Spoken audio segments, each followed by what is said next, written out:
now. He ran for Senate in North Carolina. He's also a former Navy JAG officer and a former federal prosecutor. That's why we need a legal side of this. Don, good morning. Good morning to you, Steve. Good to be with you this morning.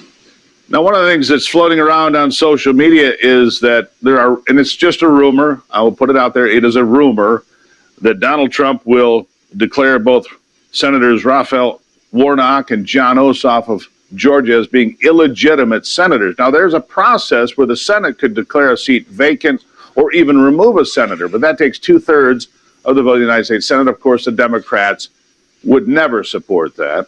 So then I turn to Georgia law. I'm not familiar with Georgia law. I've been making a lot of phone calls, and there are mechanisms to remove somebody if it's proven that the election was rigged and that they were not legitimately elected. What are your thoughts as you see these stories start to come out? Well, first of all, I was very involved in working Georgia during the 2020, in the aftermath of the 2020 election scam, as I call it. Georgia was one of the hottest messes in the country. There were literally thousands upon thousands of illegitimate votes that were counted that should never have been counted. Biden ostensibly won by about 11,000 votes. I don't believe that for a second. There was massive fraud in DeKalb County and Fulton County. And if you look at even the litigation over the ballot marking device machines, there was a case called Curling versus Rafflesberger.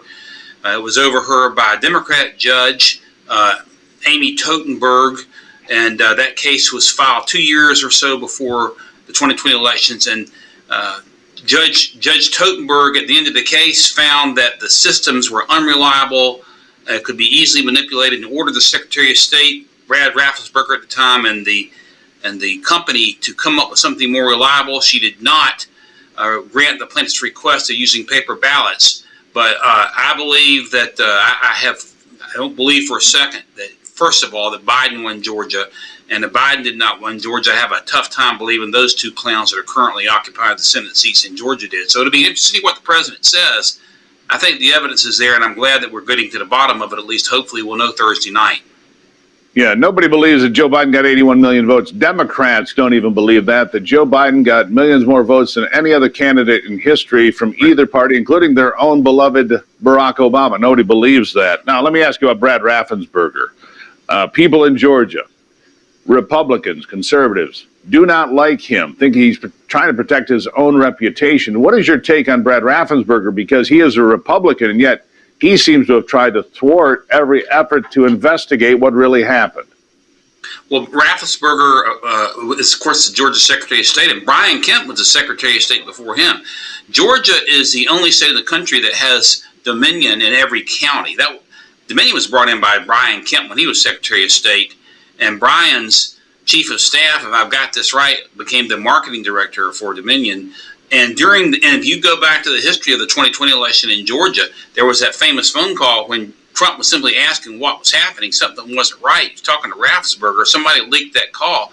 But between the two of them, Kemp did not call the Georgia legislature in the special session. And part of the reason that Raffensperger is no longer going to be Secretary of State of Georgia is people just don't trust him down there.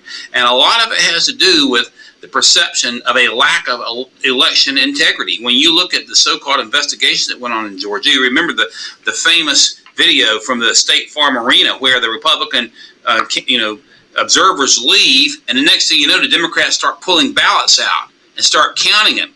And Raffensperger says, no, there's nothing to see here. Nobody believes there's nothing to see here. You don't just do that. You send your Republican observers home, say, we'll start counting in the morning, and then we have them red hot on video pulling boxes of ballots out, and Raffensperger tries to explain that away. There's a feeling in Georgia, I believe, and I don't live in Georgia, I live next door in North Carolina, but there's a feeling that he has closed his eyes to a lot of things for a number of unknown reasons when it comes to preserving election integrity in Georgia, right. And hence he was defeated. So good for 200 FBI agents on the ground there, we're told. 200 FBI agents that have been going through this material, and they're also declassifying information at the federal level, so this could be very important. Now, here's something that has been in the ether, if you will. The Chinese Communist Party infiltrated as many as 18 states' databases, voting databases. If this turns to be true, and I'm led to believe that one of those states might be Alaska, How does Lisa Murkowski vote against the SAVE Act if she finds out that the Chinese Communist Party was able to access voter data registration and so forth in her state? This could be a game changer for the Save America Act, potentially. Your thoughts? Well, I certainly hope so. I mean, Murkowski is one of those that's got to get off the fence, you know, and the Republican leadership in the Senate, including John Thune, they talk out of both ends of their mouth. They say they want the SAVE Act, but they're not willing to modify the filibuster to get the SAVE Act passed. So you can't have it both ways. The fact of the matter is, some of them don't want it. Why don't they want it? That's the big question. Are they in on the game? It makes zero sense at all. You know, the interesting thing, Steve, when you talk about the SAVE Act, this is one of those very few issues which most Americans actually agree on across party lines. The last I heard, it was like 85%. I don't know what the numbers are today, but it just makes all the common sense in the world. If you've got to show an ID to get on an airplane, you got to show an ID to go in the liquor store. Not that I will go there, but you got to show an ID to buy a gun or whatever else, but you don't have to show an ID to vote. It makes no sense at all. So whatever comes out of Thursday night, I hope it will put pressure on some of these Republican senators who've been on the fence, like Murkowski and others, to get off the fence and let's get this done. Do it for Lindsey Graham, if nothing else. I mean, get it done. Yeah. Lindsey Graham was the biggest champion for the SAVE Act. In fact, he had told the president in the last few days that he had found a path forward on the SAVE Act, losing him a big loss, but those still there should be able to get this done. Meanwhile, I've got to ask, where is Mitch McConnell? The proof of life photo that was sent out has been pretty conclusively shown to be a photo from 2023. We have no proof of life or whatever his condition is of Mitch McConnell. The people of the state of Kentucky should be demanding that they have representation in the U.S. Senate. Your thoughts? Well, absolutely. You know, the Republicans have a precarious majority anyway.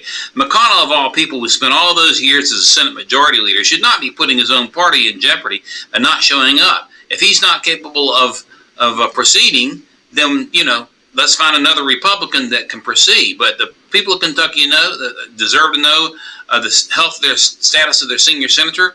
I'm not sure what Kentucky law requires in terms of if McConnell were to step down, but folks in Kentucky and the people of America deserve to know because of the precarious, very small majority we're hanging on by a thread in the Senate right now. And nothing makes sense. You know, that photo appears to be either doctored or old, and we still don't have, as you say, proof of life as to what the senator's current situation really is, and it's ridiculous. It is ridiculous. Don Brown, I'm going to put you on the schedule for Friday because I'm very curious about what gets said Thursday night at 9 p.m. by the president. And the 2020 elections will keep a close eye on it. Don, thank you for being here this morning. Thanks, Steve. See you Friday. Appreciate you.